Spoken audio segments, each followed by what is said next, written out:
Hi, everyone. We didn't get a chance to record our foundational sessions, specifically our systematic approach to tasting. So John and I decided to put this together for you to refer to should you have any questions when analyzing wine. So our first screen here, just a little bit about the purpose. We're doing this to develop our ability of analyzing wine and to also better understand style, quality, and price and readiness for drinking. To prepare for your tasting, please sit in a well-lit room, odor-free, perfume-free, clean palate, as well as being quite hydrated. Dehydration may cause our nasal aroma receptors to become dry and lose their sensitivity. We always recommend to keep some notes, which is great to refer back to and see how you've grown in your tasting. And then just choosing a suitable glassware that's clean and free of residue and able to really get your nose in to analyze the wine. Reading the SAT. So there are some lines that have hyphenated areas. You just need to select only one term, where there's some lines that have EG, and these categories are not restricted, so you can choose something from outside of the vocabulary that's presented. In our scales, there are medium minus, medium, and medium plus, which can be quite daunting. So just start by deciding if the level is low, medium, and high, before then going back and deciding if you want to add a plus or a minus to your medium. If you think, for example, that the acidity is a remarkable feature, but your awareness of wines with even higher acidity make you hesitate, it being high, don't get stuck in the medium minuses. Don't be afraid to use the ends of the scales, be it high or be it low. This is also a range, even though we're not asking you to choose medium minus or medium plus for them, but don't be afraid of them. So looking at appearance, intensity, this is how much or what's the volume of the color. So this is best assessed at keeping our glass at a 45-degree angle, looking down into the wine to see how far the color extends from the core of the wine to the rim. For red wine, you can also look from the top of a glass straight down. And if you can see the see the stem, maybe it is quite light in intensity or low in intensity, where if you look down into your red wine glass and you do not see the stem at all, maybe that is a really deep color. So pale, for white wine, it will have a really watery rim. Reds will have a very light pigment that kind of extend all the way out to the end of the glass. And then deep, this is a white wine that will have pigment all the way to the end. Red wine as well, quite pigmented all the way to the edge of the rim. So most white wines will appear colorless at the rim, but yeah, there are deep colors as well. So appearance continued. So we are talking now about actual color. And this is independent of how deep it is or the intensity. So white and rosé, we are going to judge it where there's sufficient depth of the liquid because they tend to be quite pale. Where reds, we are going to actually assess the rim for color. So white wine, we have lemon, gold, amber, and brown. Lemon is definitely the most common. However, if you do see a little bit of orange tinge to the wine, we might want to choose a gold. If there is starting to have a little bit of brownness, we might choose something more like amber, orangeness, brownness. And then with brown, there's definitely a noticeable level of this. And these wines sometimes will be generally oxidized in style. For red wine, ruby is the most common. However, if you see a little bit of blue tinge to the color, this might be more of a purple. Garnet will have more of an orange-brown tinge to it. And then tawny will be more brown than red. Lastly, rosé wine, we have pink, which will be very bright pink, like the picture up at the top. Pink orange will have a hint of orange, and then orange. And these wines are very rare. Now we're going to switch to John. He is going to present wine and go through the appearance. Okay, so I'm going to do a little adjustment here. Hopefully this helps. So today I'm just looking at a red wine. Not going to tell you what it is because that sometimes will bias somebody's assessment of the wine. So we have this red wine. I'm looking at it over a white sheet of paper so that I get a good assessment of the color. The intensity of this wine is, as Kendra was saying, it is in the medium. It is not quite deep. So I'll call it medium plus um, in terms of the intensity. The color, the color is clearly ruby. Um, there isn't any of that brownish coloring to the rim, so I'm going to stick with ruby. Perfect. Okay, moving on. There is a color chart here. This is from Wine-Foley, and some of the terminology is slightly different, but I do think it shows very well the difference between pale, medium, and deep. And there's expressions of rosé in here as well as red wines. Okay, so final considerations. There's a few things. Some wines may have a bit of legs that drip down the glass or wine tears. And this is just with higher levels of viscosity, which could be either higher alcohol or residual sugar.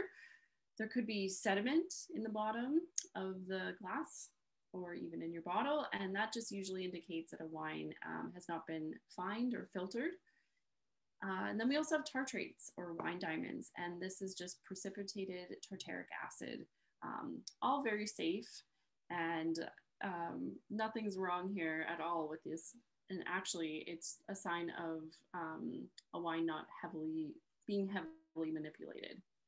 And then lastly, there is some spritz sometimes that we find in wine, and maybe there'll just be some bubbles along the edge of your glass or a slight effervescence on the tongue. And this is just the use of sulfur in the winemaking itself. However, it could be evidence of a fault should there be a re-fermentation or malolactic conversion that happens inside the bottle. And then some light-bodied unoaked white wines are bottled, and dissolved with that CO2. Sorry, not sulfur, CO2. And basically just add some freshness to the wine. So next we're going to get into the nose. And again, we're going to look at the intensity just like we did in the appearance. This is also the volume of the aromas. So looking at this, we have light, medium minus, medium, medium plus, as well as pronounced. So we can kind of assess this by how far our nose is reaching into the glass in order to get all of those fruit or oak or spice notes that are appearing on the wine. So pronounced, they will be immediately apparent and the glass will be quite far away from your face. Light will be very muted, very hard to detect. And then our mediums are everything else in between. So yeah, and then some aromas can be really quite delicate. So if you're having a hard time reaching those aromas, we have a little trick of putting your hand over top of the glass, giving it a spin, and then releasing it to stick your nose in. So then when talking about development, so there's primary aromas, and this comes from the grapes, as well as other aromas may be created during the fermentation. Sometimes we talk about simple wines, and these wines are basically just showing from one cluster or maybe two clusters, but very kind of simple in nature. Secondary aromas are coming from the post-fermentation winemaking, and this can be from oak or malolactic conversion with some creamy, buttery notes, or even lees contact, or a little bit of biscuit or toast. And then we have tertiary aromas. So this can be from extended bottle age or extended time in oak. And this shows up more in coffee, toffee, caramel aromas, or maybe petrol, mushroom, honey. But yeah, aging processes can change these primary aromas. Fruits will become less fresh and more dried and cooked in character. And but don't confuse this with wines that are coming from warmer countries, because that can show up a little bit from a warmer climate. So that being said, let's go back to John, and he's gonna take a look at the nose of his wine. All right. So again, looking at this red wine, you might have seen me trying to get some aromas. So as Kendra was saying, if you can smell, get some of the aromas where the glass is this far away from your face, it's likely to be pronounced. The closer you get, the more you take off. For this particular wine, I start picking up aromas right about here. So I'm going to call this medium plus. It's probably stretching it a little bit, but starting to pick up some distinct red fruit here, kind of strawberry, more, and some cherry, like black cherry. So now I'm going to stick my nose right into the glass to see what else I can get. Yeah, so there's cranberry, there's a little bit of blackberry, there's some strawberry, some red cherry. There's a little bit of a floral character in terms of like a red blossom. There's some spice character in here, more like fresh herbs, some fresh thyme, fresh pepper, black pepper.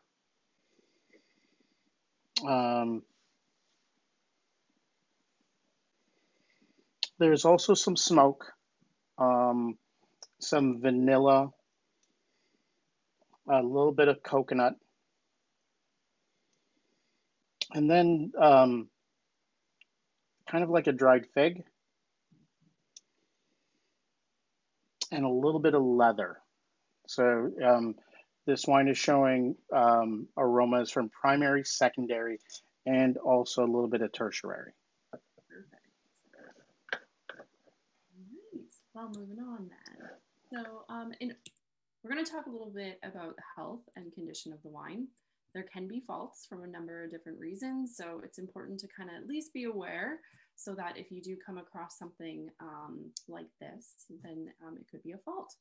So sulfur is used in almost all winemaking, other than some more natural-based wines. And high amounts of it can really come across as extinguished matches. The fruit will be really masked in the wine. But insufficient sulfur can lead to oxidation. So depending on the style of wine, if it's a white wine or sweet wine, there could be higher amounts of sulfur that are used. Reduction will show up maybe as rotten eggs or boiled onions, and it can blow off. And this is really just from some overzealous winemaking and not letting any oxygen become exposed to the wine. So high amounts of it, and certain grapes can be more prone to it too. But yeah, this will be more of an eggy smell. Oxidation. So this is the opposite of reduction now that we're talking about. And there are some wine styles that are created deliberately in this style. Aromas will come across as toffee, coffee, honey, but overall it will lack some freshness and will be more brown in color. If something is out of condition, it's maybe just past its prime, and it's going to be very kind of dull, not very fresh or vibrant. And this could be either a wine being too old or stored in poor conditions, maybe with a lot of heat, maybe in direct sunlight. And it might also have some signs of oxidation alongside it. And then we have TCA, and this is going to come across as damp cardboard. Fruit is going to be muted and less fresh. Low levels can be kind of hard to identify, but the main cause is from tainted cork. So when we say a wine is corked, we're really noticing the TCA. Next is Brett, Brettanomyces. This one is caused from yeast that's present in the winery.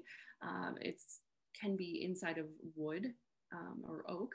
So some people really like it as low levels, but it is considered a fault and will kind of have a barnyardy, sweaty animal smell to it. And lastly, we have volatile acidity.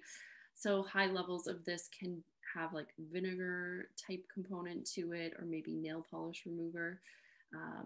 So it can make a wine seem more fragrant and complex though. Okay, getting to the palate now. So first off, there is sweetness. So we have dry, off dry, medium sweet, and sweet. Best way to kind of assess this if you're is at the tip of your tongue. Sometimes we do a little dipping the tongue into the glass. So dry will be no sugar detected. Off dry, maybe just a little bit. We have our medium areas here, as well as sweet being the sugar being the most prominent feature. Acidity, this can be malic acid, which is more of a green apple tart acid, or a lactic acid, which can be a little bit rounder and soft. But high amounts will make your mouth water. So we kind of do the test of having our tongue sweat. How long does the tongue sweat to decide this level? Alcohol levels, so low is 11% and under, medium 11 to 13.9%, and then high will be 14% and above. Please note, fortified wines are different. So once we reach those areas, we will talk about alcohol in a different way. Tannin. So this is just good indication. Tannin is what is going to make our mouth dry. So if there's low amounts, one kind of trick is if the tannin is a little astringent and the body of the wine is quite thin, we can kind of assume that the tannin is low, where opposite, if the astringency is a little low, but the wine is full bodied, we can say the tannin nature is high, or the tannin is high. Tannin nature, though, is referring to the texture. So there are lots of options that they provide as options to choose the nature, and this will just come with time. So body, alcohol, and sugar are kind of the main factors that are going to add some weight of the wine in your mouth. But just note that acidity will make the wine feel lighter. And then finish, we are really just looking at the fruit or the other flavors, pleasant flavors of the wine here. So if everything disappears quite quickly, we're going to say the finish is short. We're long, maybe we're tasting those fruit, spice notes, or even some vanilla or honey even, and those flavors are going to last for a minute or more. So we're going to go back to John now, and he's going to assess the palate of his wine. All right. So one thing that I encourage people to do is, when you're tasting wine, to not be delicate with it, because you're really trying to assess it. I often tell people to treat it like mouthwash, because that's how you're going to get the most out of it. So let's see what this wine tells us.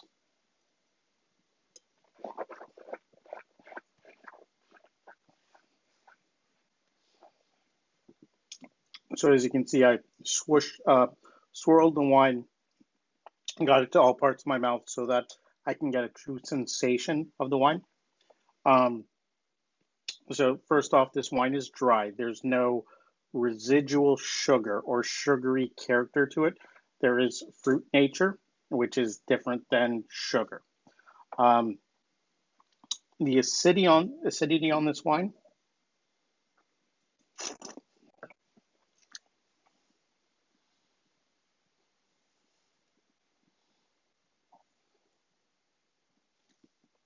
goes for about 4.5, 5 seconds.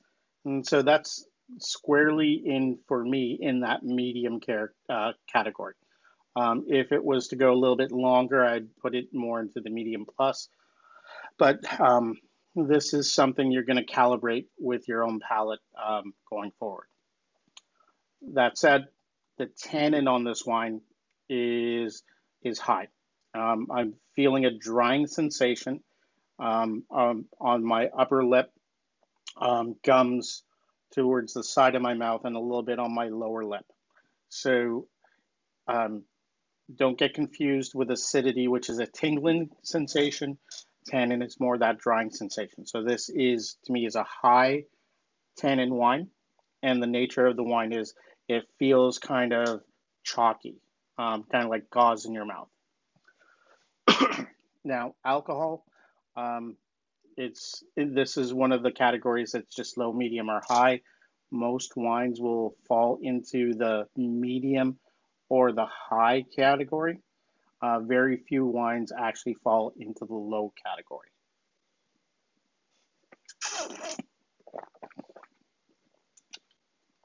One of the things I do to help identify alcohol is after I've drunk some of the wine,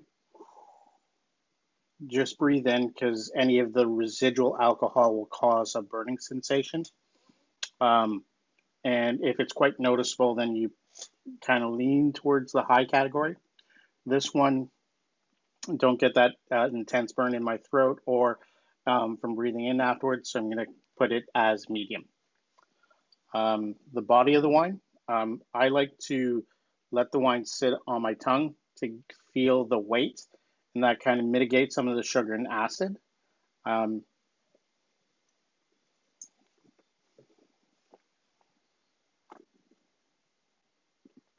When I do that, there is some weight to this wine, so I'm going to call it medium plus. The finish, as Kendra was saying, are the how long do the good flavors last. This to me lasts, it's in around 8 to 10 seconds. So to me, that's in the medium plus category. And this is something you're going to calibrate as you taste more wines. Do you want to do intensity? Sure. So the nose on this wine I called medium plus.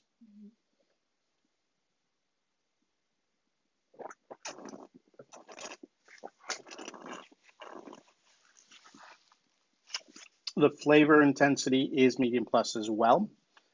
Generally speaking, aroma intensity and flavor intensity will be about the same. If something's going to be lower, it's likely to be the intensity of the nose versus the palate. There's a lot of red fruit on this wine: the red cherry, strawberry, the cranberry, more fresh cranberry than dried cranberry. A little bit of black fruits, more like, excuse me, black cherry. Those herbs are a little more dried, so dried oregano, dried rosemary. Still get that vanilla and coconut.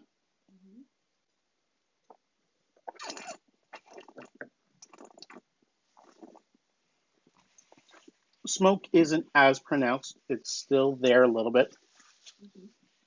And the dried character is not quite as there. So there is some figginess, but not as dry as it appeared on the nose. Awesome. Okay. So some final considerations with the palate. So in order to accurately assess it, we really need to know how some of these interactions can interfere with each other. So for example, alcohol and fruitiness can increase the perception of sweetness. So we're really trying to work hard to separate alcohol from the fruit to assess things properly in this way. And then high acid conditions can actually mask sweetness or vice versa. So again, it's really important to just really try to separate both of these interactions to assess the wine correctly. Okay, so conclusions. So when we're looking at this quality assessment, we are looking at it hitting on 4 different major components. So the first will be balance. And this is really about a structural balance. We're talking about alcohol, acidity, sweetness, and tannin. So when everything is in balance, it really just is easy and all the way through. Not one thing is really standing out and overpowering each other. Length. So this is kind of an extended question about the finish and really how long is the length of the wine.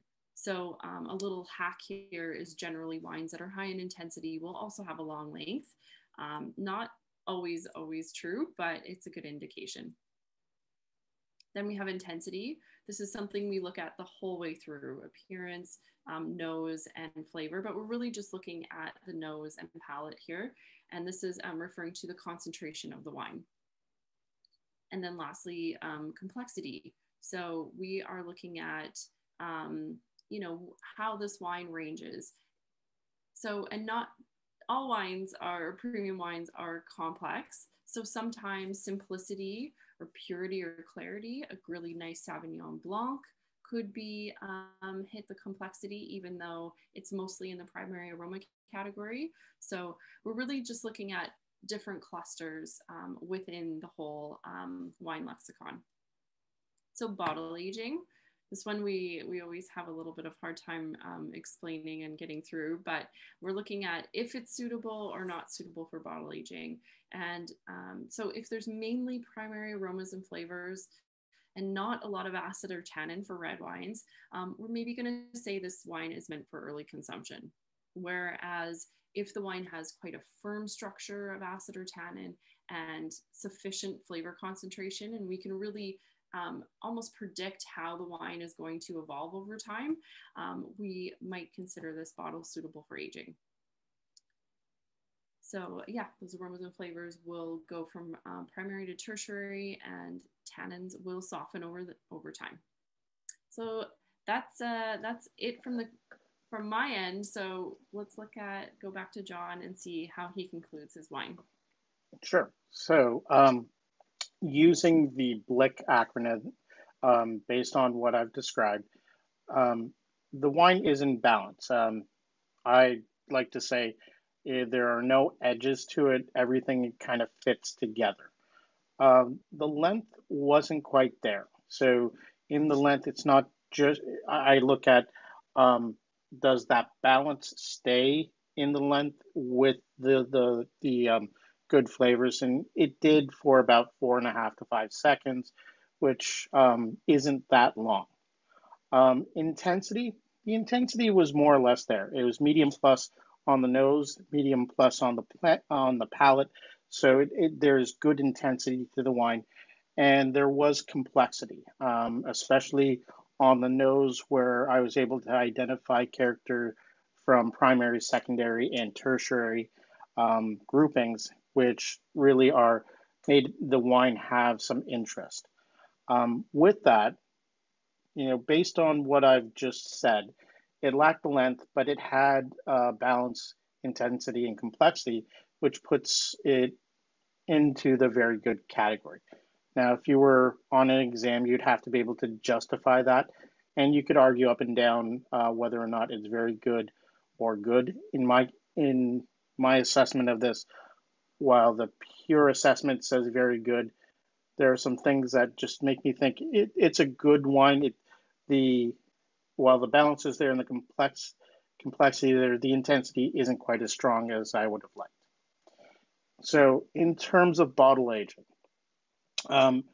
based on tasting this with the higher tannin in there and still a variety of primary flavors, I would say that this wine is suitable for bottle aging. With red wines, with red or white wines, that means with more time in bottle, will the flavors improve? And I believe this is true for this wine.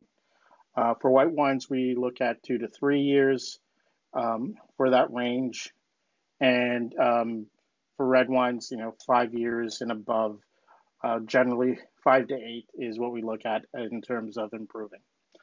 So I believe this wine would improve because of the tannin and the primary flavors, but also here the hint of secondary and tertiary that show that it can develop.